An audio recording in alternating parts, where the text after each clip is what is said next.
کون سی ایسی خواہش ہے جو اب تک پوری نہیں ہوئی ہے لیکن مستقبل میں پوری کرنا چاہتے ہیں، پوری ہوتے ہوئے دیکھنا چاہتے ہیں؟ مولانا حذیفہ صاحب وستانوی ہے، آدمی کی اپنی صلاحیت بھی ہے، پھر اللہ اسباب بھی ان کے لیے پیدا فرما دیتے ہیں یہ چیزیں۔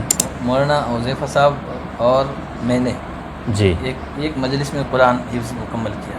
ماشاء اللہ، اچھا، ہاں، وہاں عقل کنواں میں حضرت والد صاحب نے ایک نصیحت فرمائی، جائز امور میں، مباح امور میں کبھی انتظامیہ کی مخالفت نہیں کرنا۔ دوسری چیز، آج کل ہر جگہ آپ کے یہاں بھی ہوگا، ہمارے ان علاقوں کے اندر خاص طور سے نشے کی الگ الگ اشیاء اس طرح کی آئی ہیں کہ نوجوانوں کو اگلے چند سالوں کے اندر نوجوانوں کے لیے وہ چیزیں بڑی خطرناک ثابت ہوگی۔ اب جب پوری امت کا مزاج یہ بن گیا ہے کہ عصری تعلیم ضروری ہے، پیشہ ہونا ضروری ہے، ہمارا بچہ ہم کسی نہ کسی پیشے سے مربوط رہیں، اس مدینۃ العلوم کے ساتھیوں میں مولانا جمال الدین صاحب ہیں، یہاں بھی ساتھ رہے، پوکرن میں بھی ساتھ رہے، الحمدللہ آج بڑا اللہ ان سے کام لے رہے ہیں، دارالعلوم پوکرن میں بخاری شریف تک وہ پڑھاتے ہیں۔ مولانا نصیر الدین صاحب ہیں، یوم جمہوریہ کا پروگرام تھا، اس سے 2-3 دن پہلے حضرت مولانا صلاح الدین صاحب دامت برکاتہم بحرین میں ہیں، ان سے فون پہ بات ہو رہی تھی، حضرت فرمانے لگے کیا حالات ہے کیا نہیں ہے، میں نے سارے حالات بتائے، تو ایک چیز انہوں نے نوٹ کی اور مجھ سے خاص طور سے انہوں نے پوچھا، آپ کے مدارس میں یہ اسکولوں کا نظام کیسے شروع ہوا؟ حضرت مولانا ارشد مدنی صاحب کے پاس بھی حضرت قاری صاحب پہنچے تو حضرت نے فرمایا ابھی راجستھان والوں کا نمبر بہت بعد میں آئے گا۔ تو حضرت اساتذہ کے علاوہ علمی اعتبار سے کس شخصیت سے زیادہ متاثر ہیں اور کیوں؟ منتظم ہونے کی حیثیت سے میرا ابھی کوئی خاص اتنا تجربہ نہیں ہے، لیکن ایک بات ضرور ہے کہ سب کو ایک لاٹھی سے ہانکا نہیں جا سکتا ہے۔ بسم اللہ الرحمن الرحیم، السلام علیکم ورحمۃ اللہ وبرکاتہ۔ محترم ناظرین، الولی میڈیا یوٹیوب چینل پر آپ سب کا استقبال ہے۔ ہمارے اس چینل کے خاص پروگرام ہمارے مدارس اور ہمارا سرمایہ، جس میں ہم مدارس کے ذمہ داران کے ساتھ نشست رکھتے ہیں اور ان کی جو خدمات ہیں اور مدارس کی جو خدمات ہیں، جو تاریخ ہے اس علاقے کی، اس کے بارے میں بہت ساری معلومات حاصل کرتے ہیں، ان کے تجربات آپ تک پہنچانے کی کوشش کرتے ہیں۔ اسی کے ساتھ ساتھ علاقے میں اور جہاں کہیں بھی سفر ہوتا ہے وہاں کوئی ذی علم شخصیت ہوتی ہے اور تعلیمی، تدریسی، سماجی میدان میں سرگرم کوئی شخصیت ہوتی ہے تو اس سے بھی ہماری ملاقات ہوتی ہے اور ان کے ساتھ بھی ایک نشست رہتی ہے تاکہ نوجوانوں کے سامنے اور عوام کے سامنے، اسی طرح اہل علم اور دیگر حضرات کے سامنے ان کی خدمات آ سکیں، ان کی سرگرمیوں سے وہ واقف ہو سکیں اور ان کے تجربات، ان کے مشوروں سے مستفید ہو سکیں۔ تو اس طرح بزرگ اکابر علماء کے ساتھ ساتھ نوجوان فضلاء جو تعلیمی اور تربیتی میدان میں بھی بے حد مقبول ہیں اور عوامی میدان میں بھی اصلاح معاشرہ کے لحاظ سے اور دیگر سرگرمیوں کے لحاظ سے بھی معروف ہیں، ان کے ساتھ بھی ہماری ملاقاتیں رہتی ہے اور ان کے تجربات ہم آپ تک پہنچانے کی کوشش کرتے ہیں۔ اس وقت ہم مدرسہ مدینۃ العلوم آہو میں ہیں اور ہمارے ساتھ اس علاقے کی بلکہ پورے راجستھان کی کہیے اور یوں عمومی طور پر، خصوصی طور پر مغربی راجستھان کی ایک نوجوان شخصیت جن کے بڑی تعداد میں طلباء ہیں، جن کے فیض یافتہ ہیں اور علاقے میں بے حد مقبول ہیں، یہاں کے ناظم تعلیمات حضرت مولانا مفتی زبیر احمد صاحب قاسمی، اس وقت ہم ان کے ساتھ ہیں اور انشاءاللہ ان کے ساتھ یہ خصوصی نشست رہے گی۔ ان کی ذاتی زندگی کے بارے میں اور طالب علمی کے دور کے حالات کے بارے میں، اس کے علاوہ موجودہ جو سرگرمیاں ہیں ان کے بارے میں انشاءاللہ ہم معلومات حاصل کریں گے۔ تو شخصیات کے سلسلے میں جو سب سے پہلا ہمارا سوال ہوتا ہے وہ ان کے اسم گرامی کے بارے میں، کیونکہ عام طور پر بعض مرتبہ ایسا ہوتا ہے کہ کوئی شخصیت کسی اور نام سے مشہور ہوتی ہے، نام کچھ اور ہوتا ہے۔ اسی طرح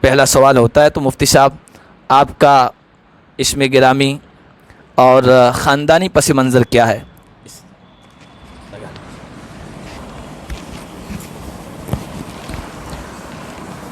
وعلیکم السلام ورحمۃ اللہ وبرکاتہ. حضرت آپ کا میں اس وقت بہت مشکور ہوں، شکر گزار ہوں کہ آپ یہاں تشریف لائے اور جہاں اکابر علماء کے تجربات سے اور دوسری چیزوں سے آپ امت کو نفع پہنچا رہے ہیں. ہم بھی اس وقت آپ کے سامنے اسی لیے بیٹھے ہیں تاکہ ہم نے اپنی زندگی کے اندر جو کام کیے ہیں اللہ تعالیٰ ان کو قبول فرمائے اور بزرگوں کے نقش قدم کے اوپر چلتے ہوئے دینی متین کی خدمت کرنے کی اللہ ہم کو توفیق عطا فرماتا رہے. تو آپ نے خاندانی پس منظر کے حوالے سے پہلا سوال کیا ہے.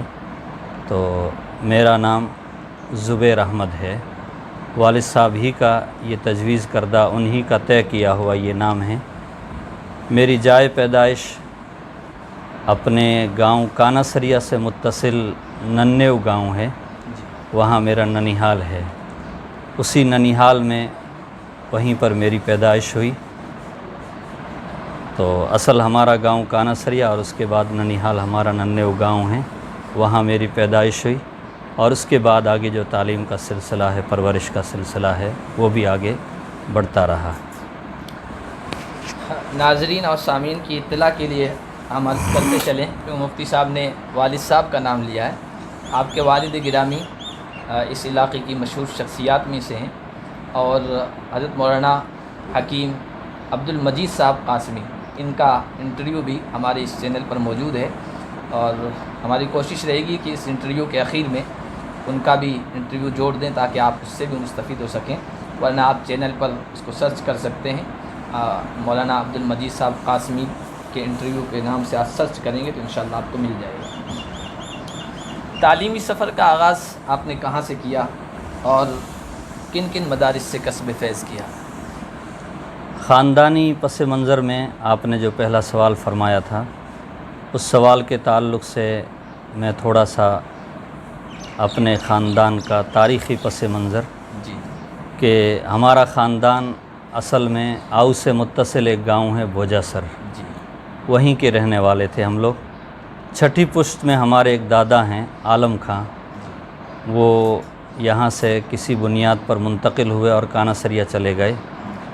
وہ 6 بھائی تھے، 5 بھائیوں کے اولاد یہاں ہیں اور ایک بھائی کی اولاد ہم لوگ ابھی کانا سریا میں ہیں اور الحمدللہ ابھی بہت لمبا چوڑا خاندان ہو گیا ہے. ہمارے خاندان میں بزرگوں سے، اکابر سے ہمارے دادا پر دادا کی بڑی محبتیں رہی، ان کے ساتھ صحبتیں رہی. اس لیے خاندان میں الحمدللہ دینداری بھی ہے، علم سے محبت بھی ہے. علماء کی، حفاظ کی، دیندار لوگوں کی ایک بڑی تعداد بھی ہے. میں اپنے ناظرین سامعین سے درخواست کروں گا کہ کوئی خاندان علمی طور پر، دینی طور پر بہت لمبا چلتا نہیں ہے عام طور سے. تو میں آپ سبھی حضرات سے دعا کی درخواست کروں گا کہ آپ ہمارے خاندان کے لیے دعا کریں کہ اللہ نے جس طرح پہلے ہم لوگوں کو دین کی خدمت کے لیے قبول فرمایا ہے، اسی طرح آئندہ بھی اللہ تبارک و تعالی ہم کو قبول فرماتا رہے. میری سن پیدائش 19 ذی قعدہ سن 1401 ہجری مطابق 19 ستمبر 1981 عیسوی یہ سن پیدائش ہے. 7 سال کی عمر میں ہمارے دادا جو مکتب چلاتے تھے، مکتب عزیزیہ کانا سریا، وہاں سے میری تعلیم کا آغاز ہوا. لیکن وہ کھیل کود کا زمانہ تھا، لاڈ پیار کا زمانہ تھا. والد صاحب اور ان کی عدم موجودگی میں دادا جان رحمۃ اللہ علیہ بچوں کو اسباق دیا کرتے تھے. تو میرے پہلے مدرس، پہلے استاذ حضرت والد صاحب اور حضرت دادا جان رحمۃ اللہ علیہ ہیں. اور وہاں سے آؤ مدرسہ جب 1406 کے اندر قائم ہوا تو 6-7 میں یہ غیر اقامتی مدرسہ رہا ہے. 1408 میں یہاں باقاعدہ داخلے شروع ہوئے. اس سال تقریباً 40-50 کے قریب بچے یہاں تھے. ہمارے چچا جان اس ادارے کے پہلے منتظم تھے حضرت مولانا حکیم عبدالرؤف صاحب قاسمی دامت برکاتہم۔ وہ حکیم بھی تھے، ان کو سرکاری ملازمت مل گئی، تو 1408 کے اواخر میں وہ یہاں سے منتقل ہو رہے تھے، تو اس کے بعد ان کی جگہ حضرت والد صاحب 1408 کے بالکل اواخر رجب میں یہاں تشریف لائے، تو ان کے ساتھ میں یہاں آؤ میں آ گیا۔ 1409 سے باقاعدہ میری ناظرہ قرآن کریم اور دینیات کی تعلیم کا آغاز ہوا ہے۔ یہاں آؤ میں میرے خاص استاذ حضرت والد صاحب حضرت مولانا محمد ابراہیم صاحب قاسمی دامت برکاتہم اور دیگر اساتذہ سے بھی مختلف مواقع کے اوپر مجھے کچھ پڑھنے کا شرف حاصل ہوا دینیات میں، ناظرہ میں۔ میرے حفظ کے خاص استاذ جناب قاری عبدالواحد صاحب ہیں، ان کے پاس میں نے 22 پارے حفظ کیے، آج کل وہ قطر میں مقیم ہیں، امامت کے فرائض انجام دے رہے ہیں۔ اس کے بعد جو میرے 8 پارے باقی رہ گئے تھے، وہ 8 پارے میں نے مولانا ابراہیم صاحب کے پاس میں مکمل کیے۔ اس کے بعد اگلے سال میں فارسی کا سال تھا، فارسی کی تمام کتابیں تقریباً حضرت والد صاحب دامت برکاتہم کے پاس ہی پڑھی ہیں میں نے۔ پھر یہاں سے اس وقت میں دارالعلوم عربیہ میں منتظم تھے حضرت مولانا صلاح الدین صاحب دامت برکاتہم، وہ حضرت والد صاحب کے دارالعلوم دیوبند میں درسی ساتھی بھی ہیں۔ ان کا اس علاقے میں خوب آنا جانا تھا، اور انہوں نے اپنے اچھے اخلاق کے ذریعے، اچھی باتوں کے ذریعے علماء کو، عوام کو الحمدللہ کافی متاثر کیا تھا۔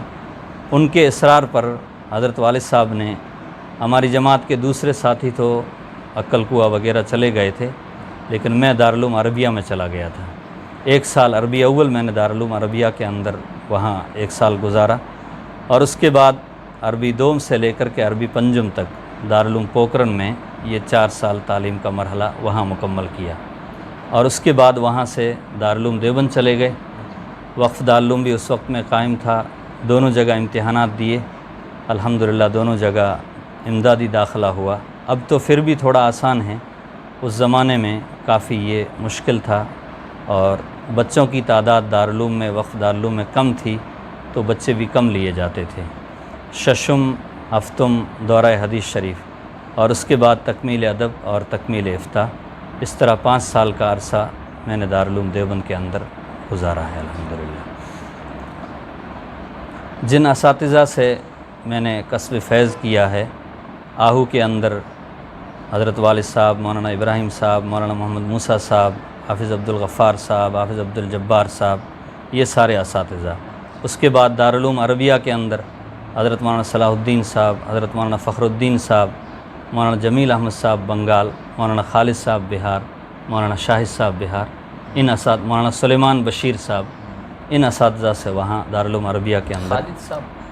خالد صاحب تھے پہلے جامعہ ہدایت جے پور میں تھے، اور اس کے بعد میں وہ دارالعلوم عربیہ میں بھی تشریف لائے تھے۔ ان کے پاس ایک جی نہیں وہ نہیں، غازی پوری نہیں، بہار کے رہنے والے تھے مولانا خالد صاحب، ان کے پاس۔ پھر دارالعلوم پوکرن میں عربی دوم سے وہاں تعلیمی سفر شروع ہوا۔ حضرت مولانا رشید صاحب سابق صدر المدرسین رحمۃ اللہ علیہ، ان کے پاس میں نے علم الصیغہ پڑھی۔ مفتی حبیب اللہ صاحب، مفتی سعید احمد صاحب، مولانا رشید احمد صاحب مانگولائی، حضرت قاری محمد امین صاحب دامت برکاتہم، مولانا نظام الدین صاحب سپول بہار کے تھے۔ یہ اساتذہ میرے دارالعلوم پوکرن میں۔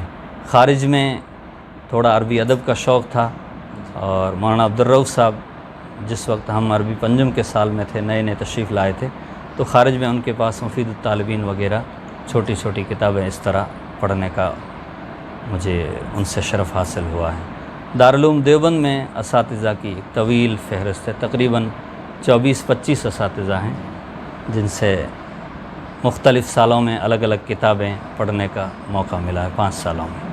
یوں تو تمام اساتذہ ہی طالب علم پر اثر چھوڑتے ہیں، جی، طالب علم ان سے متاثر ہوتا ہے، لیکن چند خصوصی اساتذہ ہر جگہ ایسے ہوتے ہیں جی، جن سے مطلب قلبی تعلق ہو جاتا ہے، گہرا تعلق، اور ان کے کردار سے، ان کے اسلوب تدریس سے، اور بہت ساری چیزوں سے، صفات سے متاثر ہوتا ہے طالب علم۔ تو ایسے اساتذہ کون سے رہے؟ یہاں مدینۃ العلوم میں رہتے ہوئے سب سے زیادہ جس استاد سے ہم نے فیض پایا ہے، اور آج بھی الحمدللہ ان کے شاگردوں کی ایک بڑی تعداد ہے، حضرت والد صاحب اور مولانا ابراہیم صاحب سب سے زیادہ بافیض اساتذہ میں، سب اساتذہ ہیں لیکن ان کا اثر طلباء پر عام طور سے ہمیشہ زیادہ رہا ہے۔ دارالعلوم پوکرن میں سارے اساتذہ تعلیم تربیت کے اعتبار سے محنت کرتے تھے، لیکن حضرت قاری محمد امین صاحب اور حضرت مفتی حبیب اللہ صاحب، ان دونوں کی تعلیم، ان دونوں کی تربیت سے ہمارے ساتھی، بعد کے طلباء، پہلے کے طلباء سارے متاثر رہے ہیں اور ان سے خوب فیض بھی حاصل کیا ہے۔ دارالعلوم دیوبند میں تو سب کیا کہتے ہیں کواکب ہیں، نجوم انجم ہیں سب، لیکن خاص طور سے حضرت مفتی محمد امین صاحب پالنپوری دامت برکاتہم، حضرت مولانا خورشید صاحب گیاوی دامت برکاتہم، حضرت مفتی محمد یوسف صاحب تاولوی، حضرت مولانا نور عالم صاحب خلیل امینی رحمۃ اللہ علیہ، اور پورے دارالعلوم میں یوں سمجھیے اور خاص طور سے دورہ حدیث شریف میں حضرت مفتی سعید احمد صاحب پالنپوری نور اللہ مرقدہ کا جو انداز، جو اسلوب اور طلباء کا ان کے ساتھ میں محبت نہیں بلکہ عقیدت کی جو ایک شکل ہوتی، پرانے اکابر کے بارے میں ہم سنتے تھے، ان کو اپنے استاد سے عقیدت ہے۔ حضرت مفتی سعید صاحب، حضرت مولانا ارشد مدنی صاحب، حضرت مولانا نور عالم صاحب، حضرت مولانا نعمت اللہ صاحب، ان اساتذہ کے ساتھ طلباء کی وابستگی اور عقیدت قابل دید اور قابل رشک ہوتی تھی الحمدللہ۔ یہ مفتی سعید صاحب رحمۃ اللہ علیہ کے بارے میں جواب کہ ہم نے بھی محسوس کیا تھا، حالانکہ نہ ان سے ملاقات تھی، نہ ہم اس وقت دیوبند گئے تھے اس وقت تک، لیکن وہاں ندوۃ العلماء میں جو طلباء دارالعلوم سے ادب وغیرہ کرنے آتے تھے، تو وہ خصوصی مخصوص طور پر ان کا انداز کی نقل کرتے تھے۔ وہ ترمذی شاید اس وقت ترمذی پڑھایا شریف کرتے تھے، 35 سال تک پڑھائی تقریباً انہوں نے، تو اس سے محسوس ہوتا تھا کہ طلباء پر سب سے زیادہ اثر انداز بالکل مفتی صاحب۔ بہت اللہ مغفرت فرمائے۔ فراغت کب ہوئی آپ کی؟ 2003 میں فراغت ہوئی اور ہجری سن ہے 1424 ہجری 24 فراغت ہو گئی۔ اس کے بعد 2 سال اور وہاں رہنے کا موقع ملا۔ جی 1426 میں دارالعلوم سے تکمیل ادب اور افتہ مکمل کر کے پھر وہاں سے آیا تھا 1426 ہجری۔ اچھا، تدریس کا آغاز کہاں سے ہوا ہے اور کون کون سی کتب زیر تدریس رہی؟ 1426 میں وہاں سے آ گیا تھا، لیکن 2003 میں 24 میں جب میں فارغ ہو گیا تھا تو حضرت قاری امین صاحب نے یوں سمجھو کو اسی وقت میں دارالعلوم پوکرن کے لیے انتخاب کر دیا تھا۔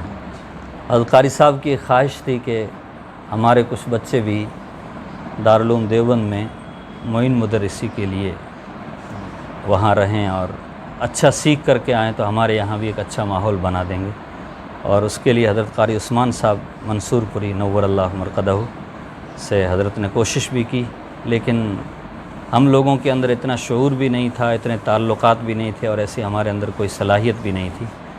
حضرت مولانا ارشد مدنی صاحب کے پاس بھی حضرت قاری صاحب پہنچے تو حضرت نے فرمایا ابھی راجستھان والوں کا نمبر بہت بعد میں آئے گا۔ تو حضرت قاری صاحب کی خواہش تھی لیکن یہ خواہش وہاں مکمل نہیں ہوئی۔ 1426 شعبان میں دارالعلوم پوکرن کے اندر میرا تقرر ہو گیا تھا، 26 شعبان کو میرا تقرر ہوا 1426 میں۔ دارالعلوم پوکرن میں تقریباً فارسی دوم سے لے کر کے مشکات شریف کی کافی کتابیں پڑھانے کا مجھے موقع ملا۔ فارسی دوم میں فارسی کی کتاب، نحو صرف کی بھی اس وقت کتاب چلتی تھی، آج بھی چل رہی ہے، آسان نحو آسان صرف۔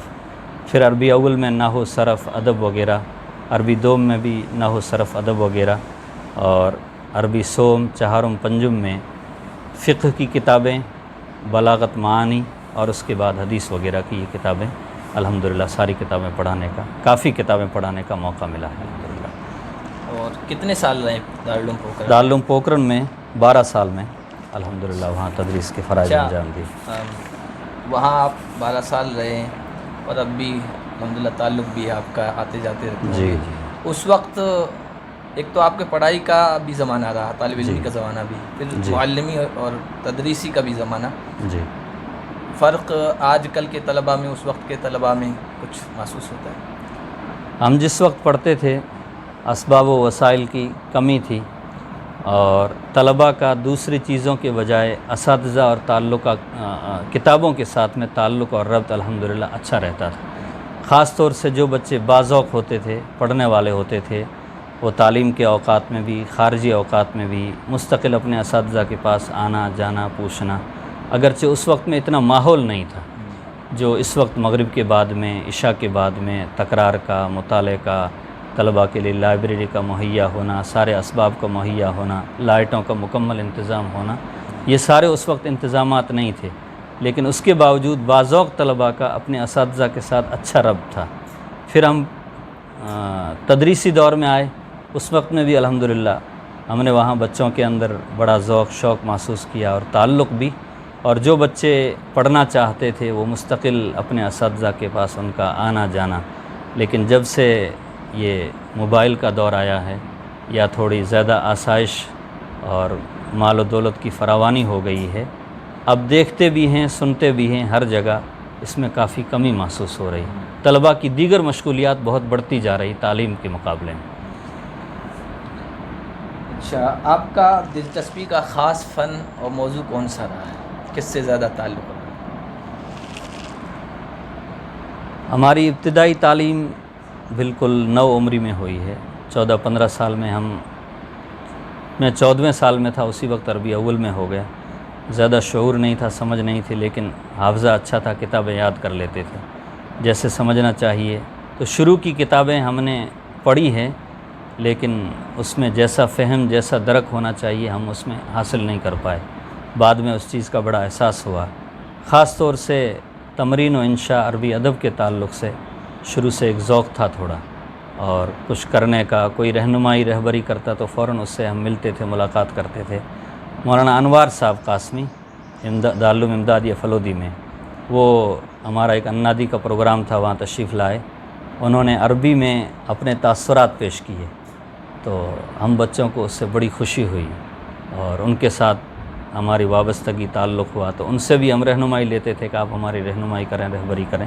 اس فن کے ساتھ میں تھوڑی مناسبت رہی ہے، اسی وجہ سے دورہ حدیث شریف کے بعد میں پہلے تکمیل ادب میں اور اس کے بعد تکمیل افتاء کی طرف جانے۔ جب تدریسی دور شروع ہوا تو ادب کے ساتھ کیونکہ افتاء کا لاحقہ بھی لگ گیا تھا، اس لیے فقہ کی کتابیں، فتاویٰ کی جو کتابیں ہیں ان کا مطالعہ بھی خاص طور سے وہ کتابیں بھی زیر مطالعہ رہی، اور اس کا شوق بھی الحمدللہ رہا، اور فتاویٰ بھی لکھنے کا موقع ملا۔ حضرت مفتی حبیب اللہ صاحب جب وہاں سے منتقل ہو کر کے جوڑ آ گئے تھے تو ان سے متعلق جو فقہ کی کتابیں تھیں، افتاء کی جو ان کی ذمہ داری تھی، تو حضرت قاری صاحب کے مشورے سے پھر یہ کتابیں اور یہ ذمہ داری الحمدللہ اس کو نبھانے کی کوشش کی گئی۔ یہ دو فنون خاص طور سے دلچسپی کا موضوع رہے ہیں الحمدللہ۔ اپنے اساتذہ کے علاوہ علمی اعتبار سے کس شخصیت سے زیادہ متاثر ہیں اور کیوں؟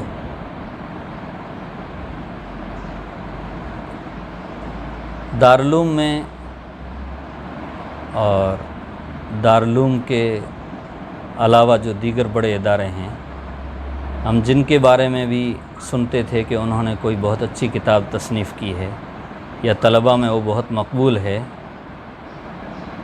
آٹومیٹک ان سے ہم کو محبت ہو جاتی تھی۔ یہ چنانچہ دارالعلوم ندوۃ العلماء کے بھی بڑے بڑے اساتذہ، مظاہر علوم کے اس وقت کے بڑے بڑے اساتذہ، ان سے ہم الحمدللہ واقف رہے، جس کی کتاب ملتی تھی الحمدللہ ان کی کتابیں پڑھتے تھے۔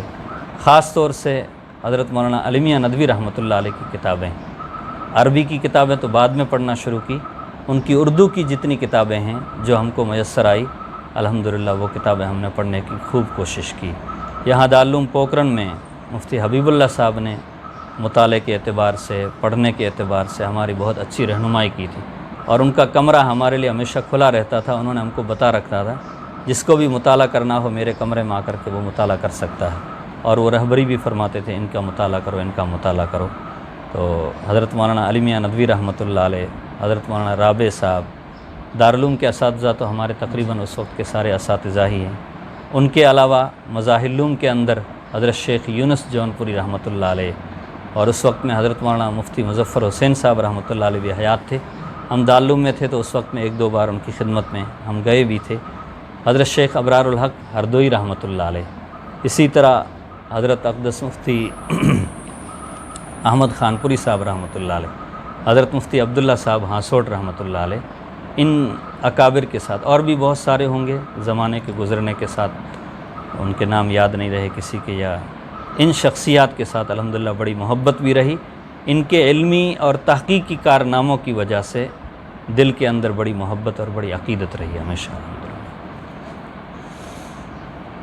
آپ ایک کامیاب اور محبوب استاذ بھی ہیں، چونکہ جس علاقے سے آپ تعلق رکھتے ہیں، جہاں رہتے ہیں، تقریباً آس پاس میں ہم بھی رہتے ہیں، تو آپ سے جو فیض پانے والے طلباء ہیں ان سے سنتے رہتے ہیں، اور اس وقت آپ ایک منتظم کی حیثیت سے بھی ہیں اور عوام الناس سے بھی تعلق رکھنے والی ہیں، تو آپ یہ بتائیے اپنے تجربے کی روشنی میں کہ اپنے تلامذہ، ماتحت، ملازمین اور عوام الناس سے کیسا رویہ ہونا چاہیے، ایک عالم کا، ایک طالب علم کا، دینی شخصیت کا؟ ایک سوال میں کافی سوالات جمع ہو گئے، جی 3-4 سوالات جمع ہو گئے انشاءاللہ۔ طلباء کے درمیان اب تک کا جو تجربہ ہے، وہی استاذ مقبول ہو پاتے ہیں جس استاذ کے دل میں طلباء کی ہمدردی، خیرخواہی ہوتی ہے، اور اس کے دل میں جذبہ ہوتا ہے کہ یہ بچے آگے بڑھیں، ہمارے جانشین بنیں گے، آگے چل کر کے دین کا بڑا کام کریں گے۔ اس کے ساتھ خوب مطالعہ، خوب محنت، جس استاد میں یہ صفات پائی جاتی میں نے محسوس کیا ہے، وہ استاد بہت جلد طلباء کے درمیان اور علماء کی جماعت کے درمیان بہت جلد مقبول ہو جاتا ہے۔ تو طلباء کے تعلق سے تو یہ بات ہے جو آپ نے فرمائی ہے۔ منتظم ہونے کی حیثیت سے میرا ابھی کوئی خاص اتنا تجربہ نہیں ہے، لیکن ایک بات ضرور ہے کہ سب کو ایک لاٹھی سے ہانکا نہیں جا سکتا ہے۔ اگر سارے اساتذہ کو، سارے ملازمین کو ایک ہی انداز میں چلایا جائے، اس ادارے کا ماحول زیادہ بہتر نہیں ہو پاتا ہے۔ ہر ایک کی اپنی اپنی نفسیات ہوتی ہیں، ہر ایک کے اپنے اپنے درجے ہوتے ہیں۔ نفسیات اور درجات کی رعایت رکھتے ہوئے اگر ان کے ساتھ برتاؤ کیا جائے تو ایسا منتظم بھی اپنے اساتذہ، اپنے ملازمین، اپنے ادارے کے ماحول میں مقبول ہوتا ہے۔ عوام الناس عام طور سے انہی علماء کو قبول کرتی ہے جن علماء سے ان کو دینی یا علمی فائدہ، جہاں تک میں نے محسوس کیا۔ ہم خالی جا کر کے ان کے ساتھ اپنی ہمدردی کا اظہار کریں، لیکن ہماری ذات سے ان کو کوئی فائدہ نہیں ہے، تو چند دنوں کے بعد میں وہ چیز ختم ہو جائے گی۔ ان کی ہمدردی ہو، ہمارے علم سے، ہمارے تحقیق سے جتنا ہم ان کو فائدہ پہنچا سکتے ہیں اتنا ہم کو فائدہ پہنچانے کی کوشش کرنی چاہیے۔ اس سے عوام کے اندر بہت جلد مقبولیت بھی ہوتی ہے اور ان کو بڑا فائدہ بھی ہوتا ہے۔ ایک طالب علم کی صفات کیا ہونی چاہیے جس کی وجہ سے کوئی طالب علم مثالی اور کامیاب طالب علم کہلائے؟ کیونکہ ہمارے یہ ویڈیو خاص طور پر جو انٹرویو ہوتے ہیں علماء سے ہوتے ہیں تو طلباء بھی دیکھتے ہیں، جی جی، اور ان کی زندگی میں اس سے بہتری آ سکتی ہے، اس کی روشنی میں اپنے تعلیمی مرحلہ، طالب علمی کا مرحلہ طے کر سکتے ہیں۔ طالب علم جو مقصد کے ساتھ مدرسے میں زندگی گزارتا ہے اور گزارنا چاہیے، ایک اپنا مقصد، ایک اپنا منصوبہ بنا کر کے۔ ہم نے طالب علمی کے زمانے میں ایک کتاب کا الحمدللہ کافی مطالعہ کیا ہے، وہ پاجا سراغ زندگی، حضرت مولانا علی میاں ندوی رحمۃ اللہ علیہ کی کتاب ہے۔ اس وقت وہی تھی، اب ہاں تو بہت وہی، ساری کتابیں آ چکی ہیں لیکن تعمیر شخصیت۔ پھر بھی اس کا جو حضرت کا جو درد ہے اس کے اندر، وہ درد دوسری کتابوں میں محسوس نہیں ہوتا، جو سوز ہے ان کا اس میں طلباء کے تئیں، کہ ایک طالب علم کو کیسے آگے بڑھنا چاہیے، کیا کام کرنا چاہیے۔ میں سمجھتا ہوں پاجا سراغ زندگی کو آج بھی اگر طلباء سامنے رکھ کر کے اپنی طالب علم کی زندگی کو گزارے تو انشاءاللہ وہ بہت کامیاب طالب علم اور بہت اچھے عالم بن سکتے ہیں۔ خلوص للہیت ہو، اپنا مقصد متعین ہو، محنت طالب علم کی خاص صفت ہونی چاہیے، اور اس کے ساتھ اساتذہ کے ساتھ اس کا خصوصی ربط۔ تمام اساتذہ کے ساتھ نہ ہو تو جن سے وہ بچہ متاثر ہو، جن سے ان کو زیادہ فائدہ ہو، ان اساتذہ کے ساتھ میں طلباء کو مربوط رہنا چاہیے اور ان کے مشورے اور ان کی رائے سے اپنا ہر کام ان کو کرنا چاہیے۔ بلکہ میں تو یہاں تک کہتا ہوں کہ تعلیم کے مراحل کے ساتھ ساتھ طالب علمی کے زمانے میں جو گھریلو مسائل پیش آتے ہیں ان مسائل کو بھی ایسے کسی ایک استاذ کے سامنے رکھنا چاہیے، اور اس سے طالب علم کو انشاءاللہ بڑی تشفی بھی ہوگی۔ اور زمانہ طالب علمی میں جو حالات آتے ہیں، ہمارے یہاں خاص طور سے بچے تھوڑی عمر کو پہنچتے ہیں تو ان کی شادیوں کا مسئلہ آ جاتا ہے، اور دوسرے معاشی مسائل پیدا ہو جاتے ہیں۔ تو اس معاشی مسئلے کے اندر اور ازدواجی زندگی سے اگر وہ مربوط ہو جائیں تو ان دونوں چیزوں کے اندر اپنے اساتذہ سے وہ رہنمائی لیتے رہیں تو انشاءاللہ اس کا بڑا فائدہ ان بچوں کو محسوس بہت ضروری چیز ہے یہ۔ بہت سارے مطلب محنتی طالب علم جی محنت اور کسی سے ربط نہ ہونے کی وجہ سے حالات آتے ہیں تو وہ تعلیمی مرحلہ منقطع کر اچھے دیتے ہیں۔ ذہین بچے حضرت بالکل۔ اور جو پڑھنے والے محنتی پڑھنے والے ان کے ساتھ خاص طور پہ ایسے حالات پیش آتے بھی رہتے ہیں۔ جی آتے رہے، خدا کی طرف سے امتحان بھی ہوتا ہے بعض مرتبہ۔ ایک معلم اور استاد ہونے کی حیثیت سے آج تک کتنے بچوں پر اتنی محنت کی ہے کہ مستقبل میں آپ انہیں اپنا نائب یا امیدوں کا مرکز گردانتے ہیں؟ یہ سوال تھوڑا نہیں، لیکن ایسا ہوتا ہے، بعض اساتذہ بعض طلبہ سے امید بھی یا خصوصی توجہ بھی ہوتی ہے، حالانکہ بعض طلبہ محسوس کریں گے اسے آپ سے فیض یافتہ کے ہو گیا، لیکن یہ ہوتا ہے بڑی تمام نہیں، کافی بچے الحمدللہ، اب کس کس کا نام لیا جائے، خاص طور سے ادب اور فقہ کے اندر کافی بچوں نے ہمارے پاس رہ کر کے محنت کی اور ان کو آگے بڑھانے کی کوشش کی، تو امید ہے کہ انشاءاللہ وہ اپنی اپنی جگہ کے اوپر بڑا کام کر سکتے ہیں، امید ہے انشاءاللہ۔ طلباء کے لیے غیر نصابی سرگرمیوں میں حصہ لینے کو کہاں تک سود مند اور فائدہ مند سمجھتے ہیں؟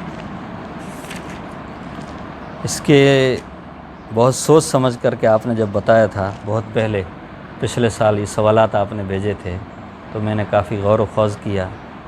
کسی کتاب میں خاص طور سے یہ چیز مجھے ملی نہیں کہ میں اکابر کی بات کی روشنی میں اپنی بات پیش کروں، تو اس وقت میں جو میرے سمجھ میں آیا وہ میں نے یہ لکھا تھا۔ اس سوال میں دو پہلو ہیں۔ پہلا پہلو تو یہ ہے کہ جن طلباء کی درسیات کے اوپر مکمل گرفت ہے وہ طلباء غیر درسیات کے اندر بھی اگر دلچسپی لیں تو اس کو اس کا ڈبل فائدہ ہوگا انشاءاللہ۔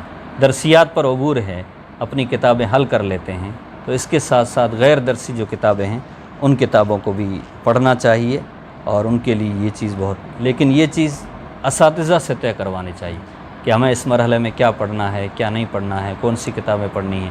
بہت سی کتابیں ایسی ہوتی ہیں جو منتہی لوگوں کے لیے ہوتی ہے، اور مبتدی طلباء ان کو پڑھتے ہیں تو اس کا کوئی خاطر خواہ ان کو فائدہ نہیں ہوتا ہے، تو یہ چیز سامنے رہنی چاہیے۔ دوسری بات یہ ہے کہ احوال زمانہ اور مقتضائے حال کے اعتبار سے جو چیزیں غیر نصابی ہیں لیکن زمانہ یہ تقاضا کر رہا ہے کہ یہ چیزیں ہمارے نصاب کا جز ہونا چاہیے، تو میں یہ سمجھتا ہوں کہ ان کو نصاب کا جز بنانا چاہیے۔ جیسے بہت ساری چیزیں ان سالوں میں آ گئی، انگریزی آ گئی ہے، کمپیوٹر آ گیا ہے، اور بہت ساری عصری تعلیم، یہ عصری جو فنون ہیں، یہ بہت سارے فنون اب مدارس کے اندر حالات کو دیکھتے ہوئے شامل کرنا ان کا ضروری ہے، تو اس چیز کی بھی تھوڑی رعایت ہونی چاہیے اس سلسلے میں۔ طلباء کی شخصیت سازی کے لیے ان کو کن کتابوں کا مطالعہ کرنا چاہیے؟ کچھ کتابیں ایسی ہوتی ہے کہ جب طالب علم محسوس کرے کہ کچھ شوق میں کمی آ رہی ہے اور پہلے جیسا مطالعے کا پڑھنے کا جذبہ نہیں ہے تو کتابیں پڑھے تو ایک اندر سے جذبہ ابھرتا ہے، ایسی کون سی کتابیں ہیں؟ میں نے 5-6 کتابیں پڑھی ہے۔ آپ نے جو سوال کیا ہے یہ چیز ہم محسوس کرتے تھے کہ ابھی پڑھنے کا جی نہیں چاہ رہا ہے، طبیعت نہیں لگ رہی ہے، تو بسا اوقات اس طرح کی کوئی کتاب پڑھتے تھے تو پھر دوبارہ پڑھنے کا ایک ذوق شوق پیدا ہو جاتا۔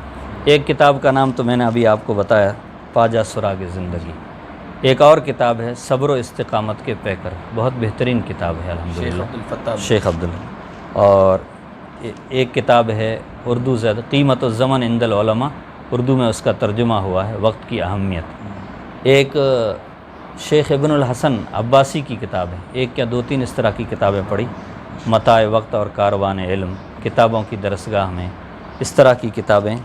اسی طرح حضرت مولانا نور عالم صاحب نور اللہ مرقدہ، ان کے ساتھ ہم کو بڑی عقیدت محبت بھی تھی، وہ کوہ کن کی بات ان کی جو کتاب ہے، حرف شیری ہیں۔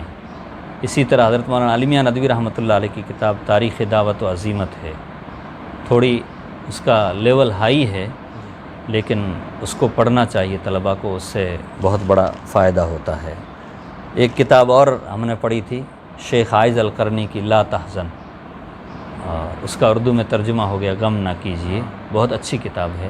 اس سے بھی طالب علم کے اندر ایک شوق پیدا ہوتا ہے، ایک جذبہ پیدا ہوتا ہے، ایک دلچسپی اس کی بڑھتی ہے۔ اور اس طرح کی آج کل نئی نئی کتابیں بہت ساری آ رہی ہیں، تو ان کو پڑھا جائے تو انشاءاللہ علمی شوق ذوق ان کا بڑھے گا، امید ہے انشاءاللہ۔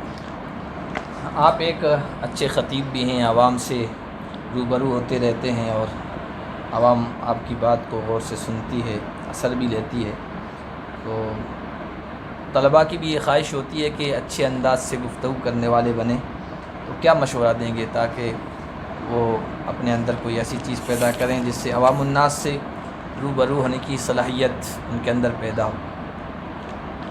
اس میں مجھے پانچ چھ چیزیں خاص طور سے، خطیب تو نہیں ہوں حضرت میں، بس وہ مطالعے کے ذریعے یا کوئی بات دل میں آتی ہے، کہیں موقع ملتا ہے تو لوگوں کے سامنے الحمدللہ بیان کرنے کی کوشش کرتے ہیں۔ اس میں اکابر علماء کے ہدایات کی روشنی میں جو باتیں میں نے محسوس کی ہے، سب سے پہلی بات تو یہ ہے کہ اپنے دل میں امت کی ہمدردی اور خیر خواہی ہونی چاہیے، فکر ہو، لگن ہو، تو آدمی اس میدان کا شہسوار بن جاتا ہے۔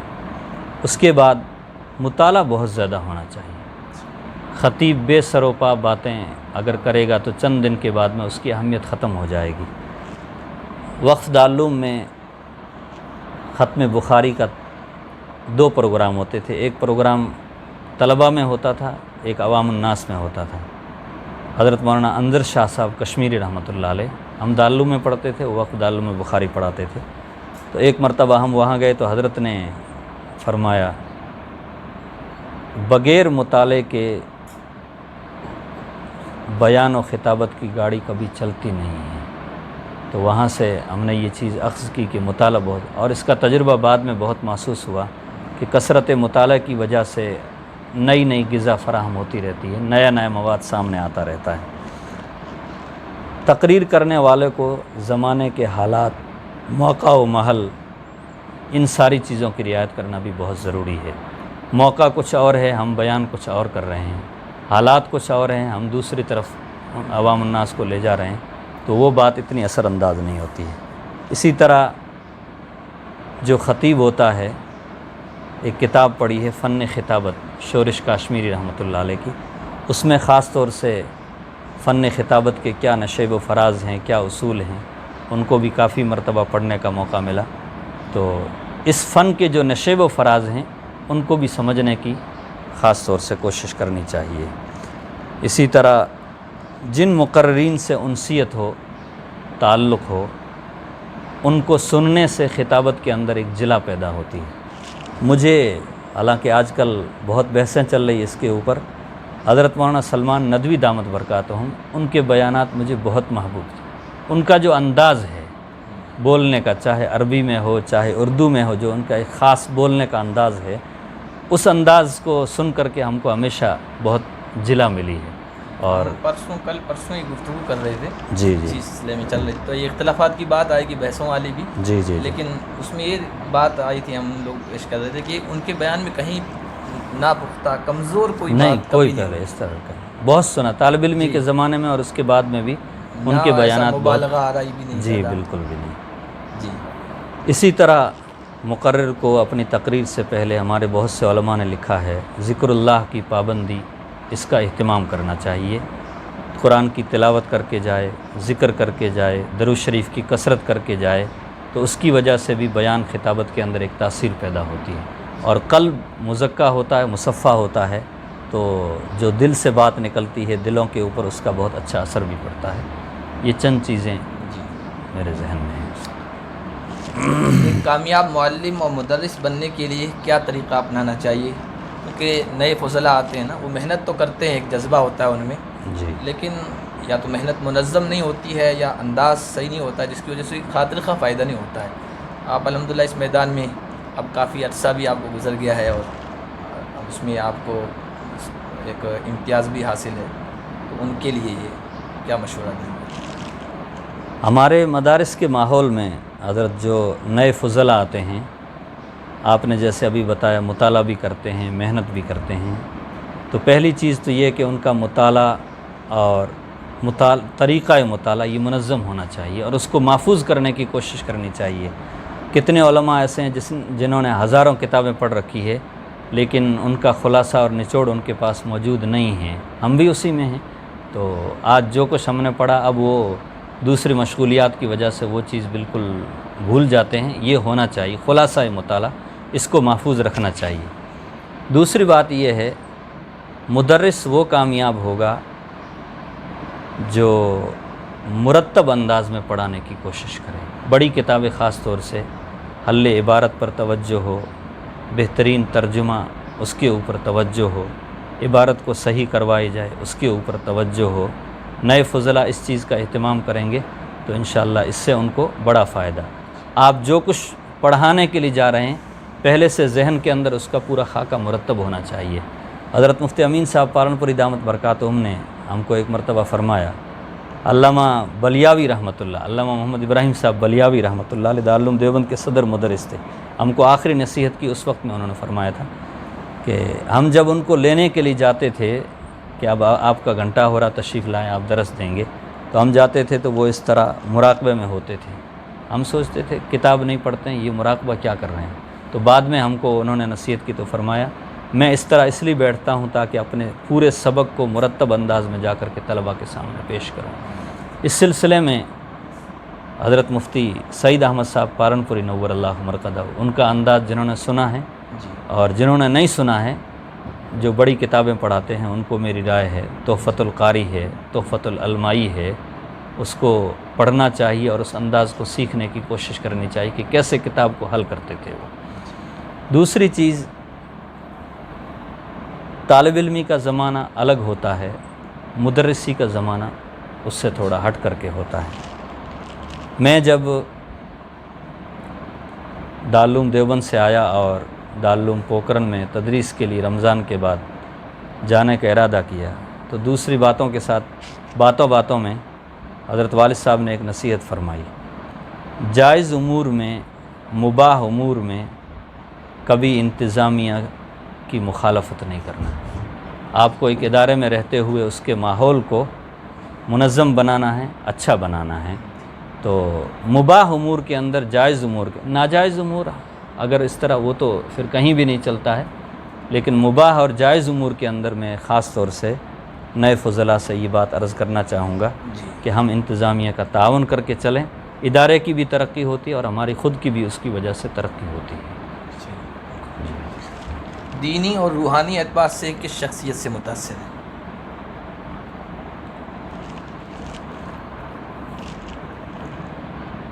ہمارے عربی پنجم کا سال تھا، حضرت مفتی حبیب اللہ صاحب ہم کو اور بھی 4-5 علماء ساتھ میں تھے، ہردوئی لے گئے، حضرت شیخ ابرار الحق صاحب ہردوئی رحمۃ اللہ علیہ کے پاس میں۔ تو پہلا نمونہ روحانی اعتبار سے، حالانکہ ہمارے یہاں حضرت قاری امین صاحب اس وقت میں بھی بہت بڑی شخصیت تھے اور آج بھی ہے، لیکن حضرت قاری صاحب نے اپنے آپ کو بہت چھپا رکھا ہے، اس کا اظہار بھی نہیں فرماتے بالکل بھی۔ تو حضرت ہردوئی رحمۃ اللہ علیہ ہے، حضرت مولانا طلحہ صاحب رحمۃ اللہ علیہ ہے، حضرت شیخ جونپوری رحمۃ اللہ علیہ ہے، اسی طرح حضرت فدائے ملت مولانا سید اسد مدنی نور اللہ مرقدہ ہے، حضرت مفتی احمد خانپوری صاحب دامت برکاتہم ہیں، اور نوجوان یا اس سے تھوڑا اوپر آپ جائیں گے حضرت مفتی سلمان صاحب منصور پوری دامت برکاتہم ہیں۔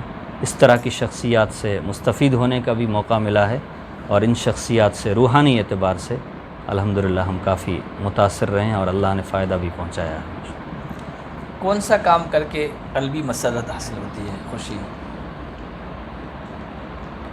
ذاتی طور پر علمی کام، تحقیقی کام، روحانی کام، یا ہمارے طلباء کسی کام میں ترقی کریں علمی اعتبار سے، تحقیقی اعتبار سے، تو اس سے الحمدللہ بڑی خوشی ہوتی ہے، بہت خوشی ہوتی ہے اس کی وجہ سے۔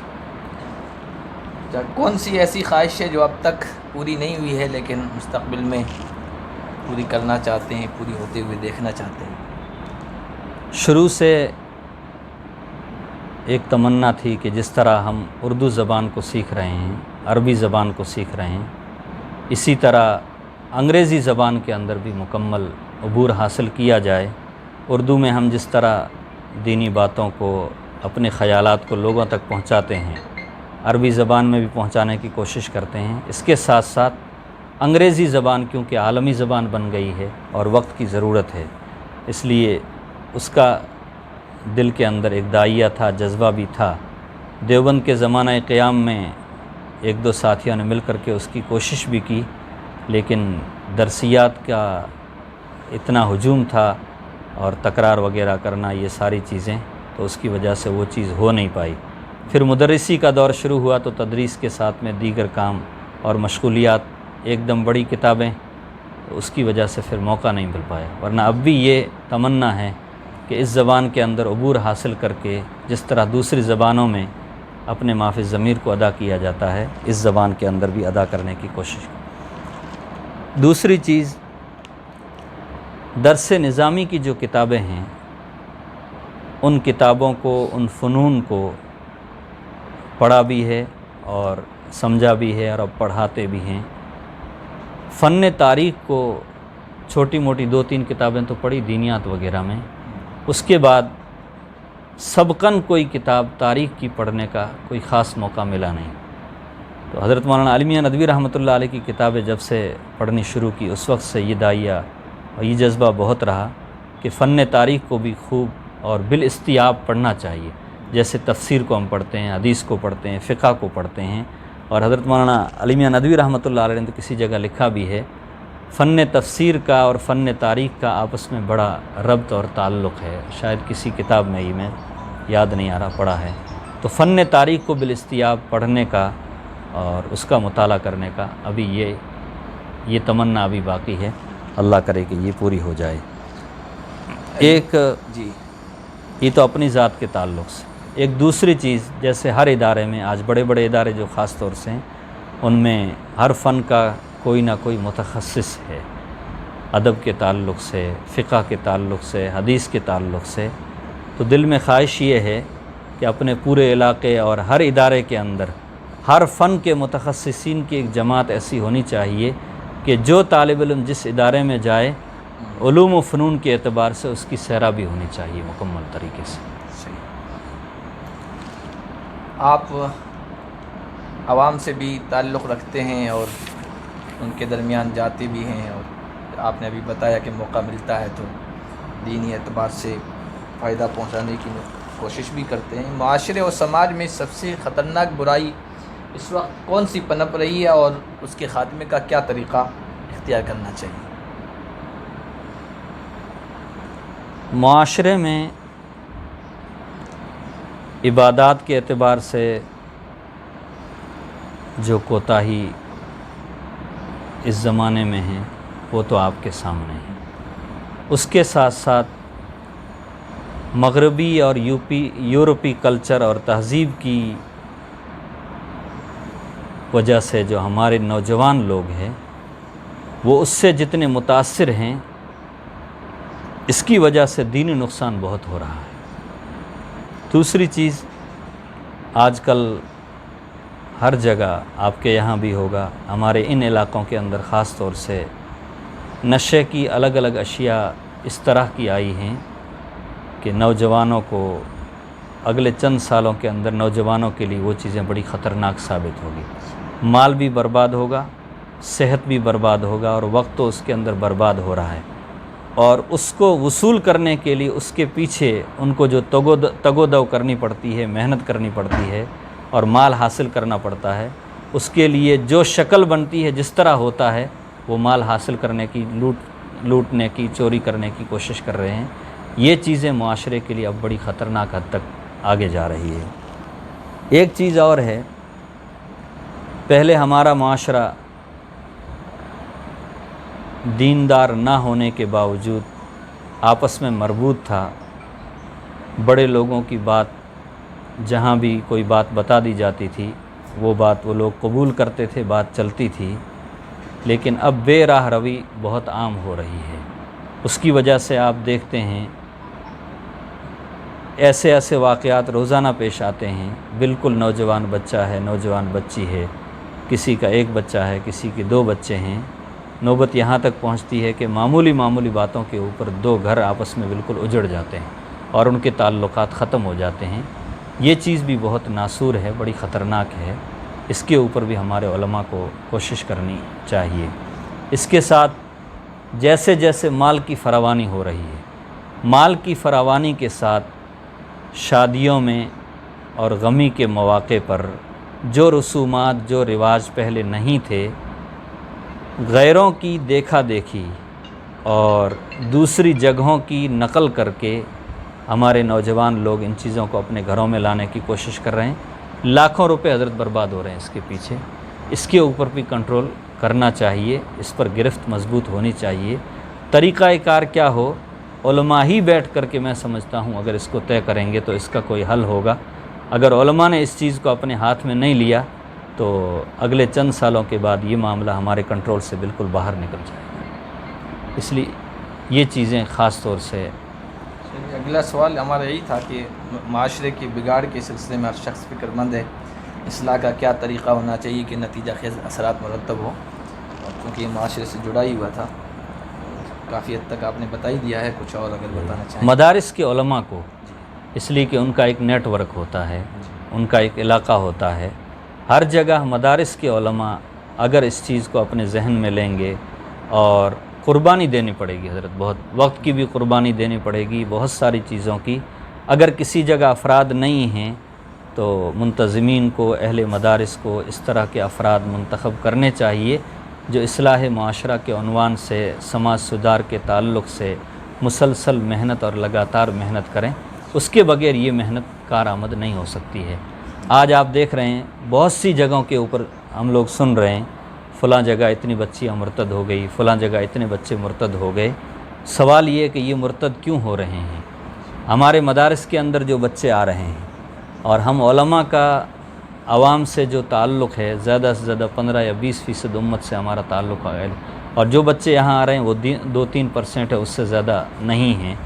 تو جو بچے کالج کی طرف جا رہے ہیں، اسکولوں کی طرف جا رہے ہیں، یونیورسٹیوں کی طرف جا رہے ہیں، قرآن پڑھا نہیں، دینی ماحول میں نہیں رہے، کسی بڑی شخصیت کی صحبت میں نہیں رہے، نہ رہنے کی وجہ سے وہاں کا جو ماحول ہوتا ہے وہی ماحول ان کے دل کے اندر گھر کر جاتا ہے، اور آگے چل کر کے وہ ارتداد کی راہ کے اوپر چل پڑتے ہیں۔ تو اہل مدارس کو، علماء کو اسکولوں میں، کالجوں میں، یونیورسٹیوں کے اندر بھی دینی تعلیم کا اپنا ایک مستقل نظام بنا کر کے ان کو نافذ کرنے، اور اس کے ساتھ تربیتی نظام کو بھی وہاں جاری کرنے کی کوئی نہ کوئی ترتیب بنانی چاہیے۔ یہ بہت ضروری ہے آج کل کے ماحول میں۔ ہندوستان میں جس طرح کے آج کل کے حالات ہیں، حالانکہ ہم مایوس نہیں ہیں، لیکن بعض مرتبہ حالات ایسے بن جاتے ہیں کہ مایوسی تھوڑی دل میں آ جاتی ہے، اس طرح کی کیفیت پیدا ہو جاتی ہے، اور بعض مرتبہ ہمارے اکابر نے جو کہا تھا کہ یہیں ٹھہریں، اس سلسلے میں بھی بدگمانی ہو جاتی ہے کہ انہوں نے کیوں یہاں اصرار کیا ٹھہرنے پر۔ تو آپ مستقبل میں مسلمانوں کے مستقبل کو آئندہ ہندوستان میں کیسے دیکھتے ہیں؟ اور خاص طور پر تھوڑی سی بھی فکر رکھنے والا عالم دین ہے تو آنے والی نسلوں کے عقیدے کے سلسلے میں وہ ضرور آج کل کے ماحول جس طرح دشمنوں کی طرف سے ماحول بنایا جا رہا ہے اس میں فکر مند ہوتا ہے، اس کے تحفظ کے لیے کیا کرنا چاہیے؟ پہلا تو یہ کہ مستقبل کیسا دیکھتے ہیں؟ مستقبل کے تعلق سے حضرت مایوسی تو نہیں ہے الحمدللہ۔ حالات پچھلے 8-10 سالوں میں جتنے خراب ہوئے ہیں اور جس طرح کا ماحول بنا ہے، اس سارے ماحول کے باوجود اگر ہم تہ تک پہنچیں گے، حقیقت حال تک جائیں گے، تو ایک خاص جماعت ہے جو ان چیزوں کو زبردستی لاگو کرنے کی کوشش کر رہی، ورنہ اب حالات ایسے بن رہے ہیں کہ خود ان کے اندر ایسے لوگ پیدا ہو رہے ہیں جو برملا یہ اظہار کر رہے ہیں کہ ہم ہندو نہیں ہیں، ہم ان تنظیموں سے، ان جماعتوں سے مربوط نہیں ہیں جو ہندوستان کے حالات کو خراب کرنا چاہتے ہیں۔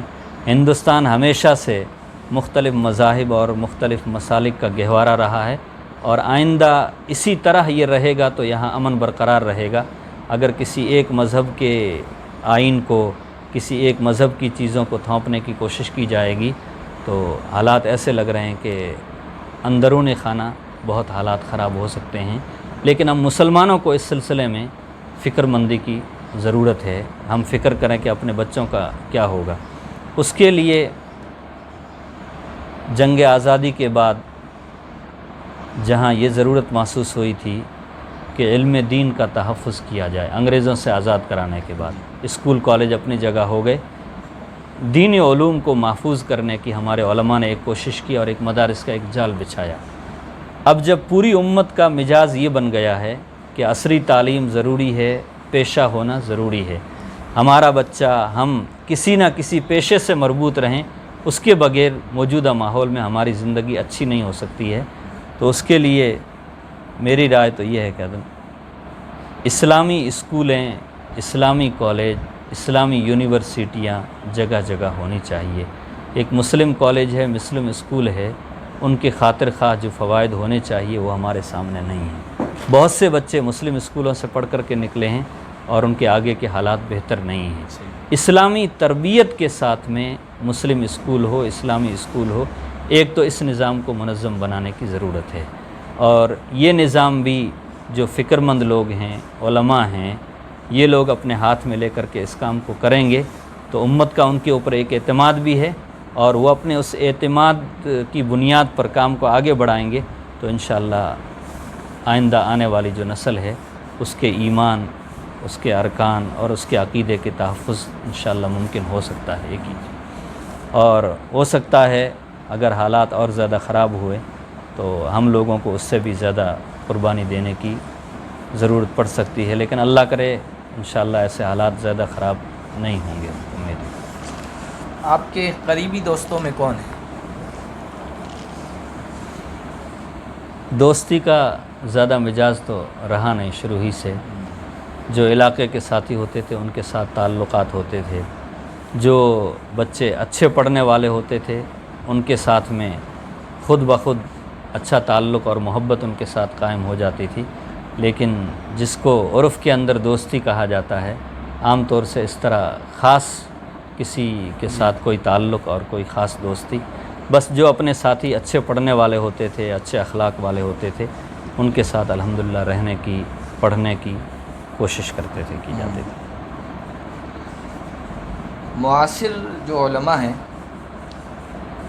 کن علماء و فضلاء کی خدمات دینی، ملی، سماجی سرگرمیوں پر رشک آتا ہے؟ بڑوں کو تو ہم سب نمونہ بھی سمجھتے ہیں، ان کی تعریف بھی کرتے ہیں، اور لیکن معاصرت جب آ جاتی ہے تو تھوڑا جی ہاں، انسان کے آگے کے جذبے میں ہوتا ہے. صحیح بات ہے. خیر وہ معاصرت میں کون علماء ہیں سر؟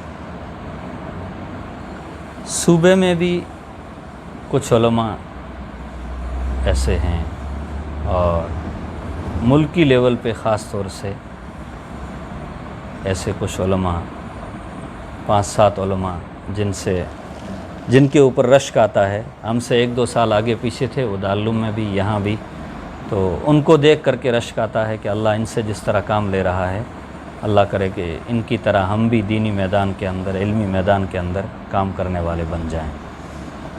یہاں ملکی انداز میں آپ دیکھیں گے مفتی محمد عفان صاحب منصور پوری ہے، مفتی عبدالرزاق صاحب امرو ہوئی، ہم سے ہی 2-3 سال آگے تھے.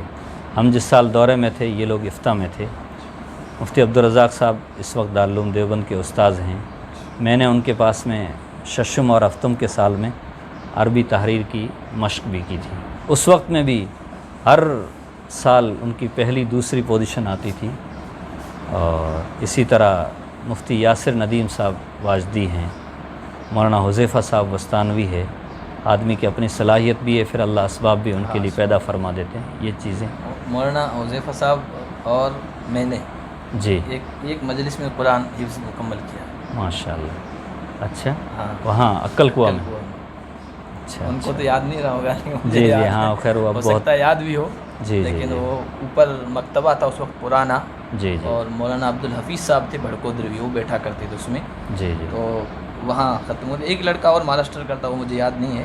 3 بچے تھے جنہوں نے قرآن مکمل کیا تھا. اس وقت طلبہ حفظ مکمل کرتے تھے کل سے، لیکن اس وقت جو بڑی تعداد ہو رہی اتنی نہیں ہوتی تھی. لیکن اس وقت بھی پورے ہندوستان میں سب سے زیادہ تعداد وہیں سے حفظ کی نکلتی تھی. لیکن تو ہم لوگ 3 تھے. مولانا حذیفہ صاحب نے چونکہ پورے مدرسے کی دعوت بھی کی تھی، اساتذہ کی. اچھا اچھا. میں بھی اس مجلس میں تھا، مطلب میں نے بھی حفظ مکمل کیا تھا. جی جی جی. اس کے بعد بھاؤ نگر پڑھے ہیں، تو بھاؤ نگر میں مولانا حنیف صاحب استانی جی جی. ان کے بہنوئی ہیں. اچھا اچھا. بڑے بھائی حضرت بھی کے، ہاں بھائی چچا زاد تایا بھائی بھی ہیں. ہاں چچا زاد بھائی بھی. چچا زاد بھائی بھی ہیں، تو جی. وہاں آیا کرتے تھے. تب تک تو تعلقات تھے، اس کے بعد زیادہ جی ہے جی. نہیں، مطلب کہ ملاقات ہی نہیں ہے. اچھا اچھا. خیر وہ بڑے کام ہیں. حفظ ہمارے ان زمانے کا میں اور آپ کا ایک کی مجلس میں مکمل ہوا ہے. استاد الگ الگ تھے لیکن جی مکمل. جی جی مکمل ایک مجلس. اور علاقے کے علاقے میں اب کافی علماء ہیں ماشاءاللہ. آپ ہیں بہت ہم اچھی تو نہیں، خدمات انجام دے ہم رہے تو ہیں. ایسے قابل رشک علماء کو پیش کر رہے ہیں ہے نہیں. ہمارے مدینۃ العلوم کے ساتھیوں میں مولانا جمال الدین صاحب ہیں.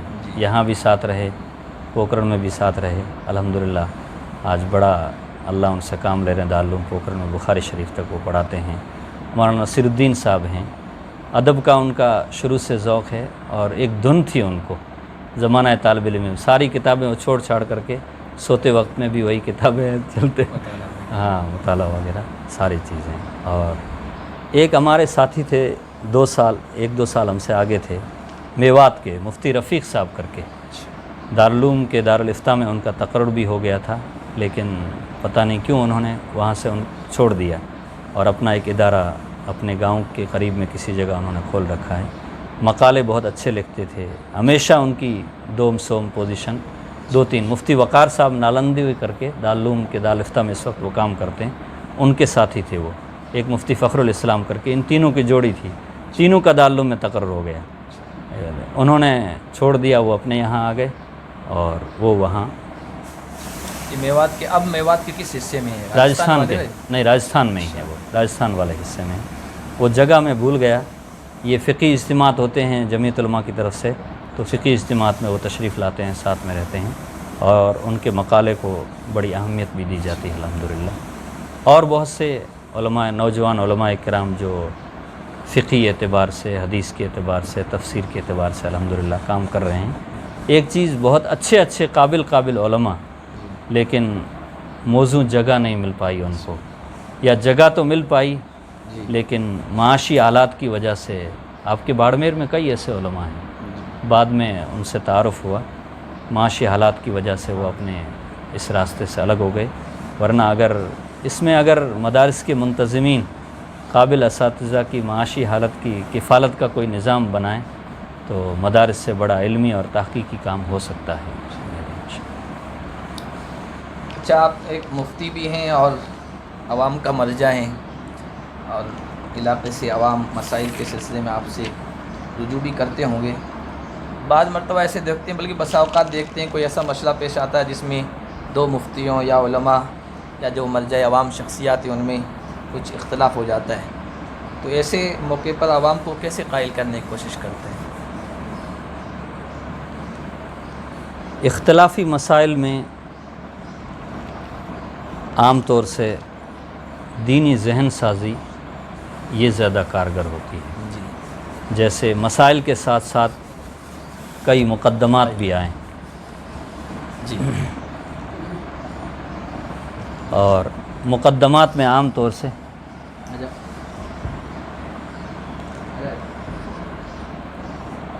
سے جھگڑے کا پہلو پیدا ہو ہی جاتا ہے. جی تو وہاں پہلے دینی ذہن سازی ان کی جائے، تو وہ اللہ کا خوف پیدا کیا جائے، تو اس کی وجہ سے وہ فیصلہ قبول کرنے کے لیے تیار ہو جاتے ہیں.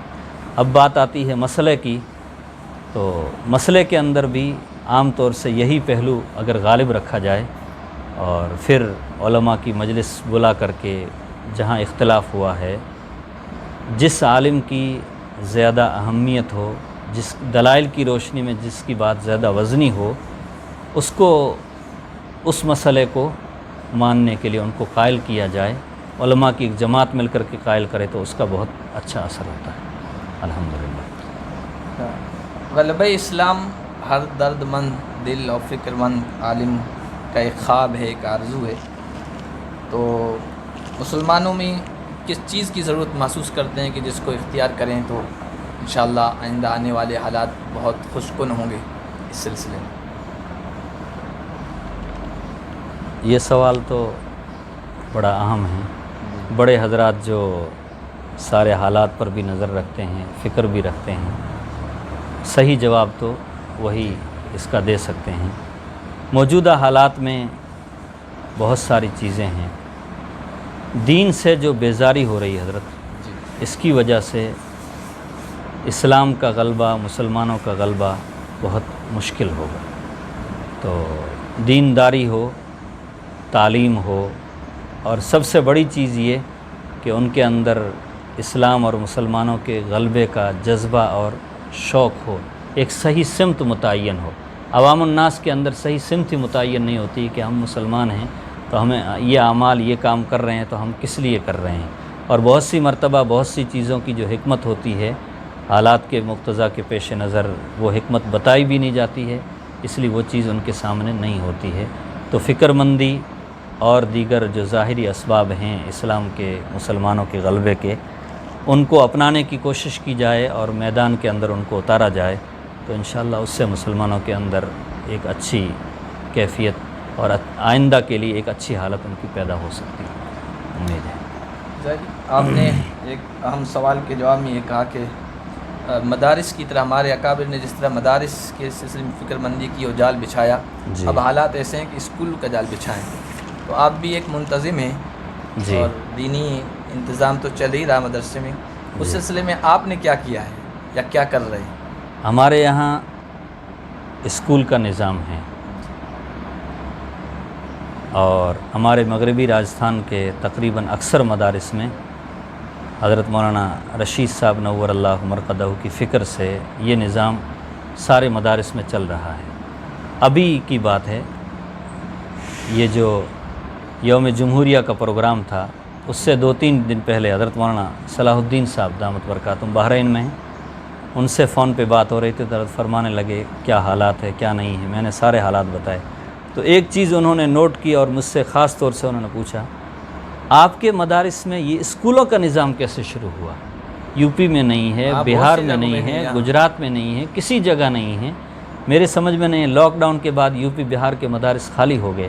جہاں 300 بچے تھے وہاں 100 بچے ہیں، اور آپ کہہ رہے ہیں ہمارے یہاں 300 سے زائد بچے ہیں. اتنی بڑی تعداد آپ کے یہاں یہ کیسے ہے؟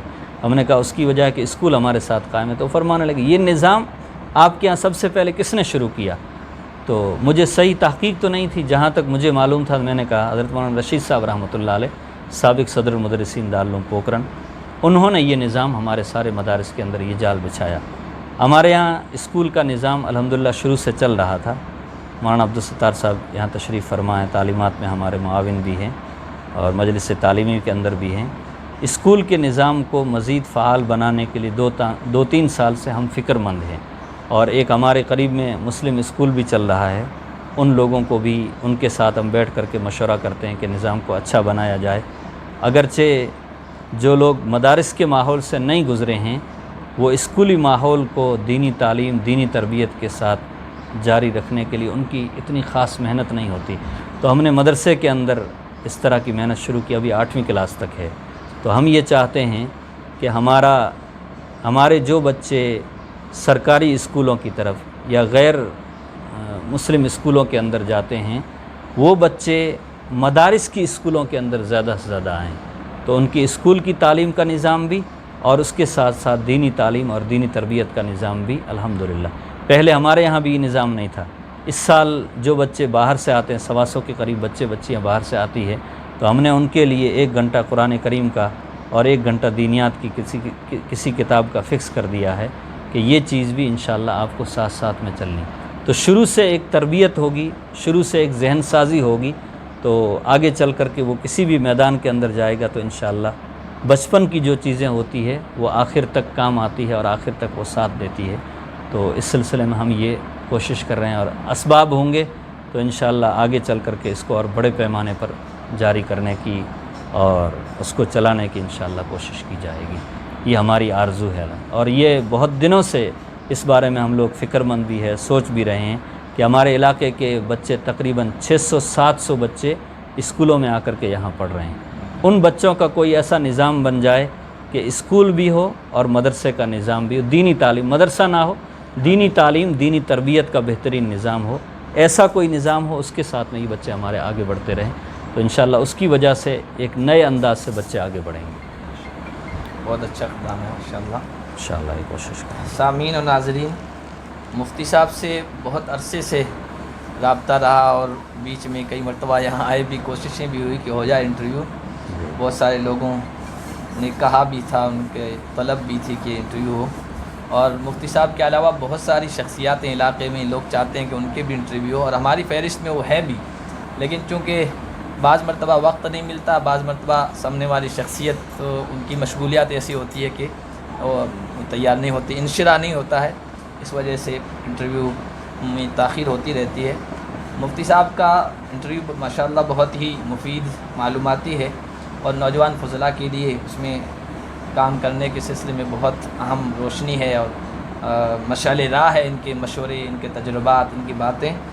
تو آپ حضرات سے یہ گزارش رہے گی کہ انٹرویو سنیں بھی، مکمل دیکھیں اور آگے بھی شیئر کریں، اور آپ اپنے علاقے میں جہاں کہیں بھی دیکھ رہے ہوں، اس علاقے میں بزرگ اکابر علماء ہیں یا نوجوان فضلاء ہیں جو اپنے اپنے میدانوں میں کام کر رہے ہیں، ہو سکتا ہے ہماری نگاہ میں نہ ہو اور ان سے ہمارا رابطہ نہ ہو، ان کے بارے میں جانکاری نہ ہو، تو آپ کمنٹ باکس میں ان کے نام بھی لکھ سکتے ہیں، تاکہ کبھی ادھر ہمارا گزر ہو اور ادھر آنا جانا ہو تو انشاءاللہ ان شخصیات کے ساتھ بھی ایک نشست ہو جائے گی، اور مختلف تجربات چینل کے ذریعے سے آپ تک پہنچتے رہیں گے۔ اخیر میں مفتی صاحب چھوٹا سا سوال ہے، بلکہ درخواست ہے کہ آپ ہمارے اس کام کو کیسا دیکھتے ہیں؟ بہت سارے حضرات ہیں، ہم نے ان سے رابطہ بھی کیا، لیکن چونکہ ویڈیو پسند نہیں کرتے اس لیے ہم نے اصرار بھی نہیں کیا۔ ہم اس کو علماء، ہمارے اکابر علماء بھی اس کو استعمال کر رہے ہیں، چونکہ آج کی ضرورت ہے، تقاضا بھی ہے، نے کام شروع بھی کر دیا، اور علاقے کے الحمدللہ تمام اکابر علماء بڑے بڑے حضرات کا انٹرویو آ بھی چکا، اور آئندہ آ جائے گا انشاءاللہ، ان سے ہم رابطے میں بھی ہیں۔ تو اس کام کو کیسا دیکھتے ہیں؟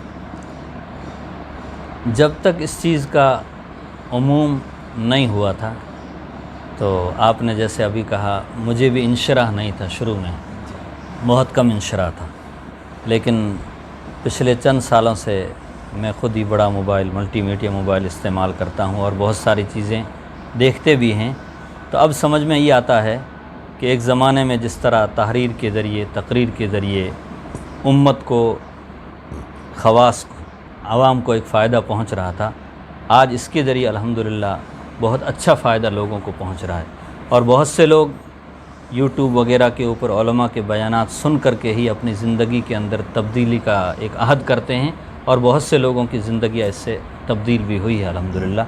تو یہ آپ کا اقدام الحمدللہ قابل رشک ہے، اور اللہ کرے یہ آپ کا نظام، یہ کام اور آگے بڑھتا رہے، اور امت کو، علماء کو، اور آپ نے جس مقصد اور مشن کے تحت میں یہ کام شروع کیا ہے، اللہ ان کو فائدہ پہنچائے اور آپ کو اس کام کے اندر کامیابی نصیب فرمائے۔